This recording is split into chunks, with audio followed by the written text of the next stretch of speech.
Everyone, welcome to BCA study. Friends, आज की इस वीडियो में हम बताने वाले हैं आपको केमिस्ट्री के एक ऐसे क्वेश्चन जो बोर्ड के एग्जाम में से एक नंबर ऑब्जेक्टिव बनता ही है तो बनता ही है। समझ गए?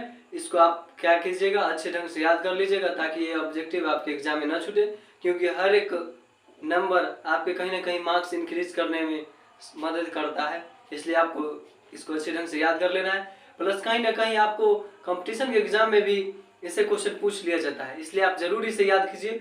इसमें क्वेश्चन क्या पूछा जाएगा आपसे, जो किसी भी पदार्थ का पीएच पूछ लेता है। जैसे भी पूछ लेगा आपसे, बताइए आप अमाशय रस का पीएच मान कितना होता है, तो आपको बताना है क्या, 1। देखिए, पॉइंट के बाद 0 का वैल्यू खत्म हो जाता है। समझ गए? गणित में पढ़े होंगे आप लोग, समझे? उसके बाद पूछेगा नींबू का पीएच मान कितना है, तो 2.5 होता है। उसके बाद सिरका का पीएच मान 3.0 यानी कि 3 होता है, यानी पॉइंट के बाद 0 का वैल्यू खत्म हो जाता है। समझ गए? उसके बाद टमाटर रस का तो 4.1 होता है पीएच मान। पूछेगा पसीना का पीएच मान कितना होता है, तो 4.5।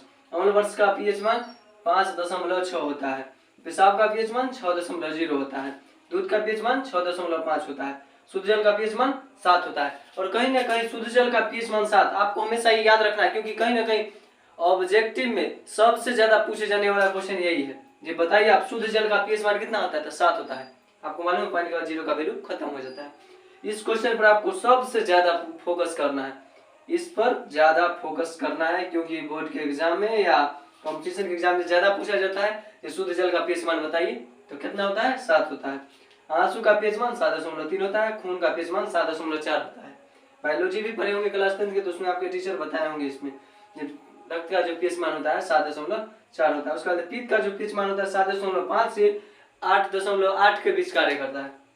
समझ गए? उसका चूना जल का 11.0 होता है। और एक क्वेश्चन ऐसा है जो आपको हमारी ओर से बता देते हैं, जो शरीर का जो पीएच परास काम करता है 7.0 से लेकर के 7.8 के बीच। हमारा मानव का शरीर जो है कितने पीएच परास के बीच कार्य करता है, 7.0 से लेकर के 7.8 के बीच मानव का शरीर का पीएच परास काम करता है। ठीक है, आई होप आप लोग को समझ में आया होगा। और समझ में आया तो प्लीज आप इसका स्क्रीनशॉट लेकर के याद कर लीजिए, या आपके अगर बुक में है तो बुक से याद कीजिए, कहीं से भी हो आपको याद कर लेना है। और हाँ, ये क्वेश्चन आपको शुद्ध जल का पीएच मान 7 होता है, आपको नहीं भूलना है। कहीं ना कहीं कंपटीशन में प्लस में आपके बोर्ड के एग्जाम में अक्सर आते रहते हैं।